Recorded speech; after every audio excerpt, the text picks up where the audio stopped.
রাসূলের সাহাবারা অটল, খুব শক্ত রাসূলের কথায়। তো হঠাৎ করে বদরের যুদ্ধ ঘোষণা হয়েছে, আবু সুফিয়ান, উতবা, এরা তো সব পালাইছে, কাফেররা পালাইছে, খুব গরম। তো খুব গরমের মধ্যে পাইছেই কিছু মানুষ গনিমতের মাল লুটালুটি শুরু করে দিছে, উড়াউড়ি করে টোকানো শুরু করে দিছে। ওই মালের দৌলতের হিসাব করতে যায় যাদেরকে রাসূল বলেছেন এখানেই দাঁড়ায় থাকো, তখন এই কথা ভুলে যায় ওনারা ওই মাল টোকানোর জন্য দৌড়াদৌড়ি করা শুরু করে দিছে।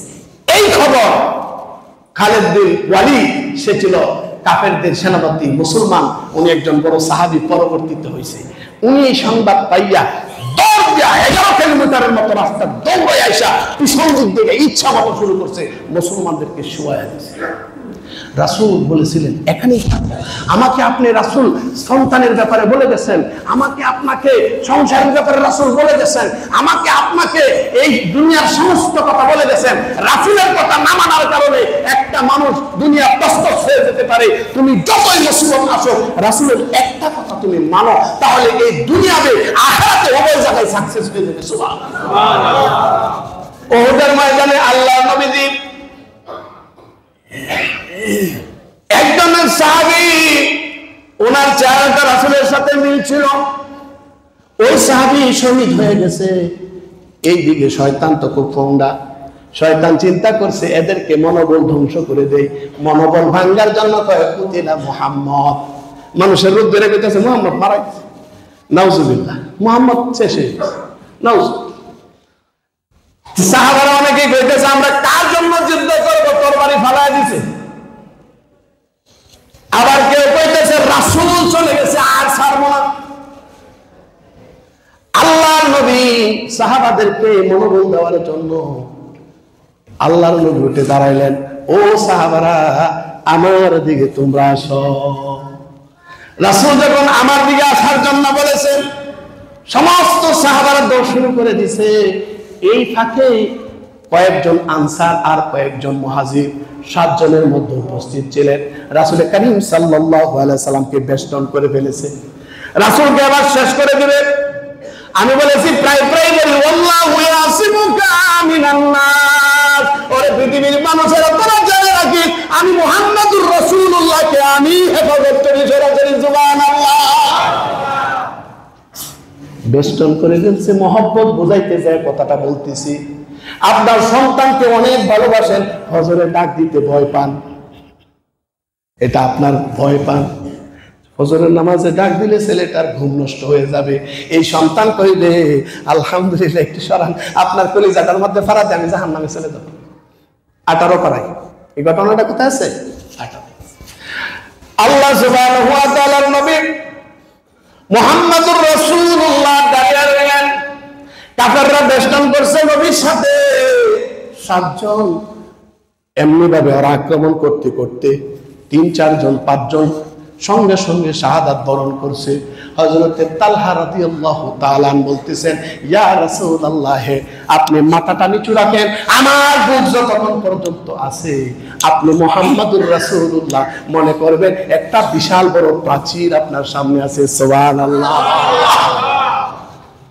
কলিজাটা উজাড় করে দিয়েছে হযরতে তালহা।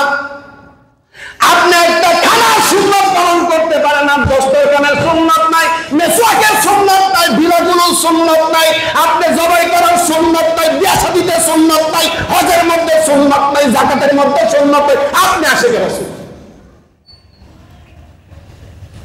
মুহাম্মদুর রাসূলুল্লাহ সাল্লাল্লাহু আলাইহি সাল্লামের সামনে তালহা দাঁড়িয়ে গেলেন। ইয়া রাসূলুল্লাহ, মাথাটা নিচু করেন, আমার কলিজা আগে শেষ হোক, তারপরে আপনি দাঁড়াইবেন। এই দিক দিয়ে ঘোষণা হয়ে গেছে মুহাম্মদুর রাসূলুল্লাহকে আক্রমণ করতেছে। একজন কাফের আইসা আল্লাহর নবীর পিছনে ধাক্কা মারছে। কাফেরের বাচ্চা কাফের, নবীজি পড়ে যায়। এই জায়গার মধ্যে আল্লাহর নবীর একটা দাঁত ভেঙে গেছে, সঙ্গে সঙ্গে রক্ত বাহির হয়ে শুরু করেছে। আর একটা কাফের এমন ভাবে আঘাত করছে নবীজির কপাল দিয়া খঞ্জর ঢুকে পড়েছে। আল্লাহর নবী মুহাম্মদুর রাসূলুল্লাহ বসতে পারতেছেন না, ঢেলে পড়ে যান।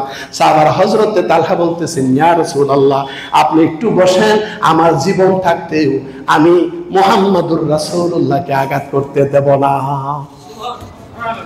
হযরতে তালহা রাদিয়াল্লাহু তাআলা, উহুদের যুদ্ধ শেষ হয়ে গেছে, মুহাম্মাদুর রাসূলুল্লাহ সৈনিকেরা খবর পাইছে, আবার যখন আসছে সমস্ত কাফেররা পলায় গেছে, নবীজি মুহাম্মাদুর রাসূলুল্লাহ কতলের সংবাদ চতুর্দিকে ছড়ায় গেছে। মহিলারা পাগল হয়ে গেছে, আমার নবী নাই, কার জন্য বেঁচে থাকবো। অনেক ঘটনা মনে পড়ছে, সময় সংক্ষেপের জন্য বলতে পারবো না। আমি বলতেছি, আল্লাহর নবী পাথরের মধ্যে বসছেন, আল্লাহর নবী ঘোষণা দিয়ে দেন, ও সাহাবারা রে, যারা যারা যারা শাহাদাত বরণ করেছে এদের লাশগুলোকে একত্রিত করে জানাজা দিয়ে কবরে দিয়া দে। আল্লাহর নবী সাহাবাকে জিজ্ঞাসা করলেন, ইয়া রাসূলুল্লাহ আমরা কি তাদেরকে গোসল দেব না? আল্লাহর নবী বলতেছেন, না, গোসল দেওয়ার প্রয়োজন নাই, তারা যেমনি শাহাদাত বরণ করছে এমনি হাসরের ময়দানে রক্ত মাখা জামা নিয়া গোটা পৃথিবীর সামনে দাঁড়াইবে, আমার আল্লাহ তাদেরকে সম্মান দিয়া জান্নাতের পাখি বানায় দিবেন। সুবহানাল্লাহ।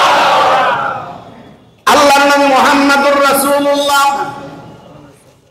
সাল্লাল্লাহু আলাইহি ওয়াসাল্লামের কাছে এক বিবি এসে বলতেছে, হুজুর অবজেকশন। ও কিসের?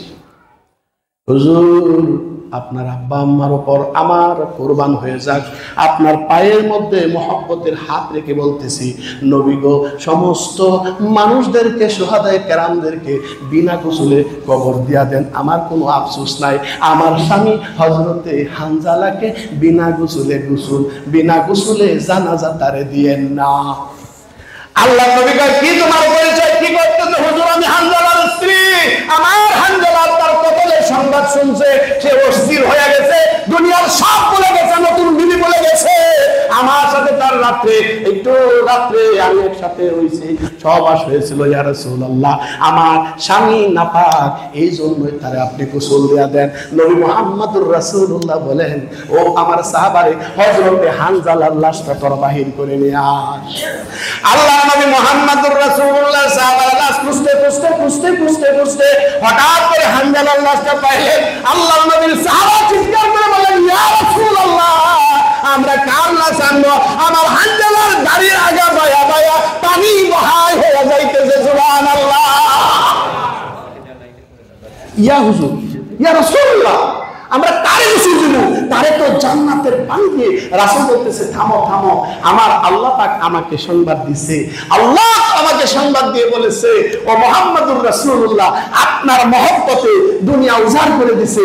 আমি শুরুতেই বলছিলাম, ওয়াজ আগে শুনবেন, আল্লাহকে কেউ যদি খুশি করতে চায়, নবী মুহাম্মাদুর রাসূলুল্লাহকে খুশি করো। ইয়া রাসূলুল্লাহ আপনার মহব্বতে আমি আল্লাহ খুশি হয়ে গেছি। ও মুহাম্মাদুর রাসূলুল্লাহ আমি দুনিয়ার পানি দিয়ে তারে গোসল দেব না, আমি আল্লাহ তারে জান্নাতের বরকতে পানি দিয়ে গোসল দিয়ে দিলাম। সুবহানাল্লাহ। আল্লাহর নবী মুহাম্মাদুর রাসূলুল্লাহ সাল্লাল্লাহু আলাইহি ওয়াসাল্লাম হযরতে তালহার লাশটাকে খুঁজে বাহির করলেন। খুঁজে বাহির করে ওনার বুকের মধ্যে মাথা সহকারে এই জায়গাটার ভিতরে 81টা তীরের ঘা পাইছেন। সুবহানাল্লাহ। 81টা তীর দিয়া ক্ষত বিক্ষত করে ফেলেছে। হযরতে মুহাম্মাদুর রাসূলুল্লাহ তালহাকে দেখে চোখের পানি ছেড়ে দেয়া কাঁদলেন। আল্লাহর নবীর চোখের পানি আগা বেয়ে বেয়ে পড়তেছে। আল্লাহর নবী মুস্কি হাসি দিয়ে বলতেছেন, আমার তালহাকে আমার আল্লাহ সুবহানাহু ওয়া তাআলা জান্নাতের পাখি হিসাবে কবুল করে নিয়েছেন। সুবহানাল্লাহ। ওরে ভাই, আমি আপনি দুনিয়ার একটা সাধারণ দুনিয়া, এই দুনিয়া একটা বিশ্রামের জায়গা। আমি আপনি যদি দক্ষিণ কান থেকে কাজপুরা বাজারে আসি, তাহলে দুবাইতে একটু জিরাইবো, ঠিক নাকি? হাইটা বলতেছে, টেম্পু টুম্পু না, হাইটা হাঁটতে দক্ষিণ কান থেকে কাজ করে আসলে আপনি দুবাইতে একটু জিরাইবেন না? আগে তো জিরায় তরকারি মরকারি আসা যাওয়া বাজার সদাই করছে, জিরায় করছে। ওরে ভাই, জান্নাত থেকে আল্লাহ পাকের দুনিয়া থেকে জান্নাতে আপনি চলে যাবেন, এটা হলো একটু বিশ্রামের জায়গা। এটা হয়তো 40 হতে পারে, 50 হতে পারে, 60 হতে পারে, 70 হতে পারে, যে কোনো রোগের মুসিবতে আপনি চলে যাবেন। এই দুনিয়া বিশ্রামের জন্য আসছেন। সন্তানদের গুছায়া আপনি সহকারে আমলটা গুছায়া তারপরে কবরে যান। আপনি কবর দিয়া হাজার হাজার মানুষরে কবর দিলেন, মুষ্টি দিয়া মাটি দিলেন। কয় মিনহা খলাকনাকুম ওয়া ফিহা নুঈদুকুম ওয়া মিনহা নুখরিজুকুম তারাতান উখরা। আমার এই যে তুমি মাটি দিয়া চলে গেলা, তুমি যে আরেকদিন আসতেছো, তোমার জন্য কি ব্যবস্থা করলা? তোমার জন্য কি ব্যবস্থা করলা? লম্বা লম্বা উল্টা পাল্টা কথা কইয়া তুমি বাঁচতে পারবা না। আল্লাহ কয় ইন্না বাতুশা রাব্বিকা লাশাদীদ।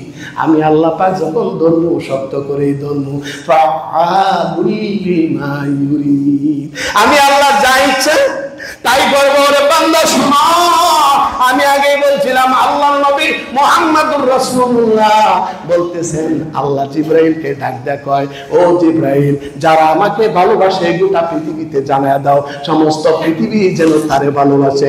আমি যদি কাউকে ঘৃণা করি, গোটা পৃথিবীতে জানায়া দাও তারা যেন তাকে ঘৃণা করে। ও ভাই, আল্লাহ সুবহানাহু ওয়া তাআলা নবী মুহাম্মদুর রাসূলুল্লাহ সাল্লাল্লাহু আলাইহি ওয়াসাল্লামে বল, ইন কুনতুম তুহিব্বুনাল্লাহ, আপনি যদি ভালোবাসা শিখতে চান, আপনার ঘরে যায়া আপনার সোনামণি এত সুন্দরের আদরের বাচ্চারে বলবেন আসসালামু আলাইকুম। 2-3 দিন দিতে দিতে ওই ছেলে আরেকদিন আপনারে বলবে আসসালামু আলাইকুম আব্বা। গুণ হইব? আপনার ছেলে পড়তে পারে না লা ইলাহা ইল্লাল্লাহ মুহাম্মাদুর, আপনার ছেলে ইংলিশে কবিতা কয়, বাংলাতে কয়, আপনি খুব খুশি। আরে ভাই, খুশি হবেন তখনই আপনার ছেলে 5টা কালমা জানে কিনা, আপনার ছেলে সূরা ফাতিহা জানে কিনা, আপনার ছেলে সুন্দর করে আল্লাহর কাছে মুনাজাত করতে পারে কিনা, আপনার ছেলে হালাল চিনে কিনা, আপনার মেয়ে হারাম চিনে কিনা, আপনার মেয়ে পর্দা চিনে কিনা, আপনি রোজা রাখা ফরজ, আপনি নামাজ পড়া ফরজ, হজ করা ফরজ। ও ভাই, অনেক ফরজ জানেন, অনেক সুন্দর অনেক নফল জানেন। আপনার মেয়েটাকে সাজায়া গুছায়া পাঠায়েন না, কারণ আপনার মেয়েকে পর্দা রাখা আপনার জন্য সেটা ফরজ।